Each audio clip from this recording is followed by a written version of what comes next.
ফিরে এলাম বিরতির পর। ভারত প্রসঙ্গে আবার সুর নরম করলেন আমেরিকার প্রেসিডেন্ট ডোনাল্ড ট্রাম্প। মেনে নিলেন ভারতের পণ্যে 50% শুল্ক আরোপ করা আদৌ সহজ ছিল না। এর জন্য যে আমেরিকাকে মূল্য চোকাতে হয়েছে ঠারে ঠারে তাও বুঝিয়ে দিলেন তিনি। তবে এবার রাশিয়ার প্রেসিডেন্ট ভ্লাদিমির পুতিনের ওপর তিনি ধৈর্য হারাচ্ছেন বলে দিলেন ট্রাম্প। ভারত প্রসঙ্গে আবার সুর নরম করলেন আমেরিকার প্রেসিডেন্ট ডোনাল্ড ট্রাম্প। মেনে নিলেন ভারতের পণ্যে 50% শুল্ক আরোপ করা আদৌ সহজ ছিল না। এর জন্য যে আমেরিকাকে মূল্য চোকাতে হয়েছে ঠাড়ে ঠোড়ে তাও বুঝিয়ে দিলেন। তবে এবার রাশিয়ার প্রেসিডেন্ট ভ্লাদিমির পুতিনের ওপর তিনি ধৈর্য হারাচ্ছেন বলে দিলেন ট্রাম্প। শুক্রবার সাক্ষাৎকারের সময় ভারতের প্রসঙ্গে মন্তব্য করেন ট্রাম্প।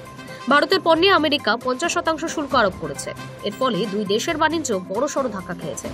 এই নিয়ে ট্রাম্পকে প্রশ্ন করা হলে তিনি বলেন, দেখুন, রাশিয়ার সবচেয়ে বড় ক্রেতা হলো ভারত। আমি ভারতের ওপর 50% শুল্ক আরোপ করেছিলাম, কারণ ওরা রাশিয়ার কাছ থেকে তেল কিনছে। এই কাজটা সহজ ছিল না। ভারতের সঙ্গে বাণিজ্য ধাক্কা খাওয়ার ফলে আমেরিকার যে ক্ষতি হচ্ছে সরাসরি তা মানেননি ট্রাম্প। তবে তিনি বলেন, এটা খুব বড় একটা ব্যাপার। এর জন্য ভারতের সঙ্গে আমাদের সম্পর্কে ফাটল ধরেছে। বিশ্বের 5ম বৃহত্তম অর্থনীতি ভারত। আমেরিকার সঙ্গে প্রতি বছর ভারতের 16 লক্ষ কোটি টাকার দ্বিপাক্ষিক বাণিজ্য চলে। কিন্তু সম্প্রতি ট্রাম্প চড়া শুল্ক আরোপ করায় সেই বাণিজ্য ধাক্কা খেয়েছে। বাতিল হয়ে গিয়েছে বহু বরাত। আমেরিকার বিকল্প হিসেবে অন্য দেশের বাজার খুঁজতে শুরু করেছেন ভারতীয় ব্যবসায়ীরা। কিন্তু রাশিয়ার কাছ থেকে তেল কেনা বন্ধের বিষয় নয়াদিল্লি অবস্থানে অনড়। এই মুহূর্তে রাশিয়ার থেকে তেল আমদানির তালিকায় দ্বিতীয় স্থানে রয়েছে ভারত। ইউক্রেনে যুদ্ধ শুরু হওয়ার পর থেকেই রাশিয়ার তেল কেনা বাড়িয়ে দেওয়া হয়েছে, কারণ আন্তর্জাতিক বাজার ধরে রাখার জন্য পুতিনের দেশ তেলের দামে অনেক বেশি ছাড় দিতে শুরু করে তখন থেকে। আমেরিকার বক্তব্য, ভারত তেল কিনছে বলে ইউক্রেনে যুদ্ধ চালিয়ে দিতে পারছে রাশিয়া।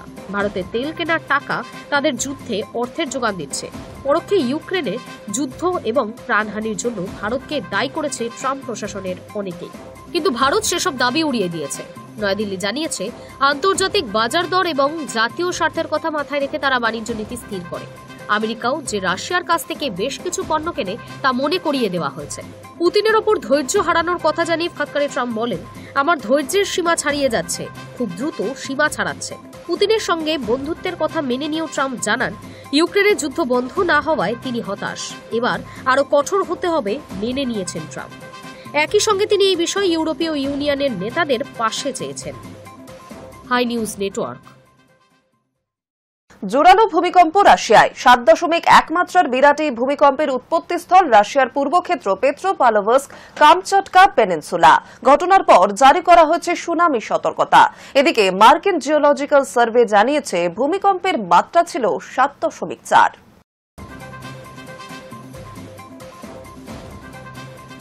জোরালো ভূমিকম্প রাশিয়ায়। 7.1 মাত্রার বিরাট এই ভূমিকম্পের উৎপত্তিস্থল রাশিয়ার পূর্বক্ষেত্র পেট্রোপাভলভস্ক কামচটকা পেনিনসুলা। ঘটনার পর জারি করা হয়েছে সুনামি সতর্কতা। এদিকে মার্কিন জিওলজিক্যাল সার্ভে জানিয়েছে ভূমিকম্পের মাত্রা ছিল 7.4। ওই অঞ্চলে সুনামি সতর্কতা জারি করা হয়েছে। তবে এখনো পর্যন্ত কোনো ক্ষয়ক্ষতির কথা জানা যায়নি। এদিকে কামচটকা দক্ষিণ পশ্চিমে অবস্থিত জাপানে কোনো সুনামি সতর্কতা জারি করা হয়নি। গোটা পরিস্থিতির দিকে নজর রাখা হচ্ছে। উল্লেখ্য, গত জুলাই মাসে ভয়াবহ ভূমিকম্প হয়েছিল কামচটকার এই অঞ্চলে। 8.8 মাত্রার বিরাট এই ভূমিকম্পের তীব্রতা এতটাই ছিল যে আমেরিকা, জাপান সহ একাধিক দেশে কম্পন অনুভূত হয়। ঘটনার পর রাশিয়ার উপকূলবর্তী অঞ্চলে সুনামির বিরাট ঢেউ দেখা যায়, যার উচ্চতা ছিল প্রায় 13 ফুট। এরপর সুনামির ঢেউ আছড়ে পড়ে জাপানের হোক্কাইডো উপকূলবর্তী এলাকা এবং রাশিয়ার পূর্ব উপকূলের কুরিল দ্বীপে। খালি করে দেওয়া হয় জাপানের ফুকুশিমা পরমাণু কেন্দ্র। সুনামির সতর্কতা জারি করা হয় চীনের একাংশেও। ভূমিকম্পের পর এক্স হ্যান্ডেলে সতর্কবার্তা জারি করে মার্কিন প্রেসিডেন্ট ডোনাল্ড ট্রাম্প। তিনি লেখেন, প্রশান্ত মহাসাগরে সংঘটিত এক বিশাল ভূমিকম্পের কারণে হাওয়াইবাসীদের জন্য সুনামির সতর্কতা জারি করা হয়েছে। আলাস্কা এবং মার্কিন যুক্তরাষ্ট্রের প্রশান্ত মহাসাগরীয় উপকূলে সুনামির সতর্কতা জারি করা হয়েছে। কামচটকা বরাবরই ভূমিকম্প প্রবণ। 1952 সালে এক ভয়াবহ ভূমিকম্পের মাত্রা ছিল 9.0। সেটাই ছিল সর্বোচ্চ।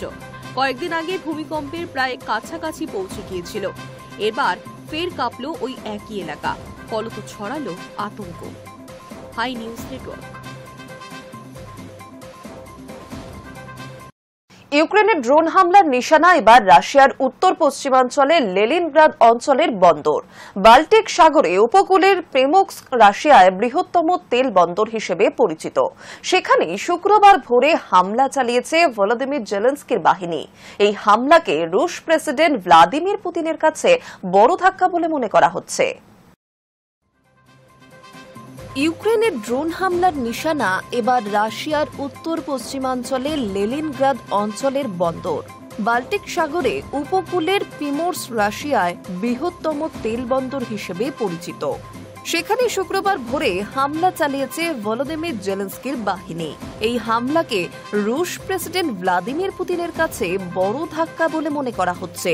লেনিনগ্রাদ ওব্লাস্টের আঞ্চলিক গভর্নর আলেকজান্ডার ড্রোজদেনকো শুক্রবার জানিয়েছেন, ড্রোন হামলায় দুটি তৈলবাহী জাহাজ ক্ষতিগ্রস্ত হয়েছে। আগুন লেগেছে তেলের পাম্পিং স্টেশনে। প্রসঙ্গত, চলতি বছরের 1 জুন রুশ ভূখণ্ডের ভিতরে 5 সামরিক বিমান ঘাঁটিতে নিখুঁত ড্রোন হামলা চালিয়েছিল ইউক্রেন। কিভের ওই সামরিক অভিযানের নাম ছিল অপারেশন স্পাইডার ওয়েব। ওই ঘটনার পর এই প্রথমবার এত বড় ড্রোন হামলা হল রুশ ভূখণ্ডে। অপারেশন স্পাইডার ওয়েবে কোয়াডকপ্টার শ্রেণীর 117টি মানববিহীন আত্মঘাতী উরুক্কু যান ব্যবহার করেছিলেন জেলেনস্কির জেনারেলরা। ওই হামলায় মস্কোর 1/3 কৌশলগত বোমারু বিমান ধ্বংস করতে সক্ষম হয়েছিলেন তারা। রাশিয়ার মুরমানস্ক, ইরকুটস্ক, ইভানোভো, রিয়াজান এবং আমুর এলাকার 5 বিমান ঘাঁটিতে ধ্বংসলীলা চালিয়েছিল ইউক্রেনের কোয়াডকপ্টার ড্রোন। অত্যন্ত গোপনে ট্রাকে করে সেগুলিকে বায়ুসেনা ছাউনিগুলির কাছে পৌঁছে দিয়েছিল কিভের স্লিপার সেল।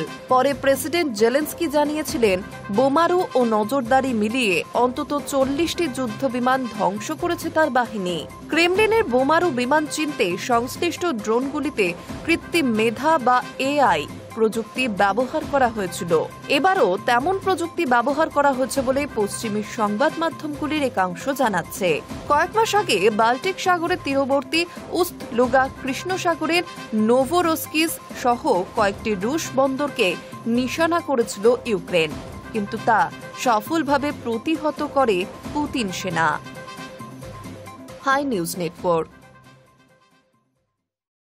বিদেশে গান আর নাটকের পরে এবার উত্তর কোরিয়ার কমিউনিস্ট একনায়ক কিম উনের নিশানায় বিদেশি সিনেমা এবং টিভি চ্যানেল। সাম্প্রতিক সময়ে সেদেশে বিদেশি সিনেমা এবং টিভি দেখার অপরাধে বেশ কয়েকজন ব্যক্তির মৃত্যুদণ্ড কার্যকর করা হয়েছে বলে রাষ্ট্রপুঞ্জের একটি রিপোর্ট জানাচ্ছে।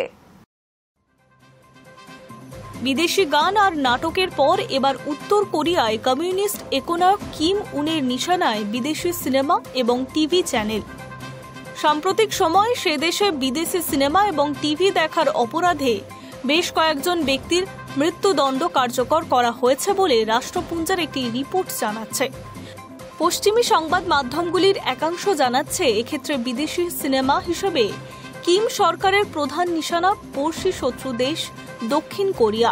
ভাষাগত সাদৃশ্যের কারণে উত্তর কোরিয়ার নাগরিকরা গোপনে ইন্টারনেটে দক্ষিণ কোরিয়ার গান শুনে থাকেন, নাটক সিনেমাও দেখেন। আমেরিকার মিত্র রাষ্ট্র দক্ষিণ কোরিয়ার প্রভাব সাংস্কৃতিক ক্ষেত্রে পুরোপুরি নষ্ট করে দিতে উদ্বিগ্ন কিম। তাই কয়েক বছর ধরে উত্তর কোরিয়ার সরকার ধাপে ধাপে এই সংক্রান্ত আইন কড়া করেছে। যেমন শুধু গান বা নাটক সিনেমা নয়, দক্ষিণ কোরিয়ার বিয়ের অনুষ্ঠানে কনেদের যে পছন্দের সাদা রঙের পোশাক, সেখানেও জারি করা হয়েছে নিষেধাজ্ঞা। এর পাশাপাশি আধুনিক প্রযুক্তির সাহায্যে নাগরিকদের ওপর নজরদারিও বাড়িয়েছে উত্তর কোরিয়ার সরকার।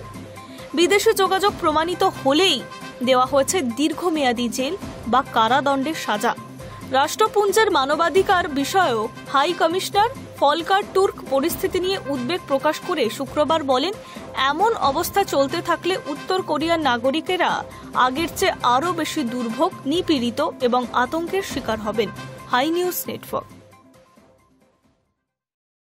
নিউজ টুডে এখন এই পর্যন্তই। আরো অন্যান্য খবরের জন্য নজর রাখুন হাই নিউজে। নির্ভীক, নিরপেক্ষ।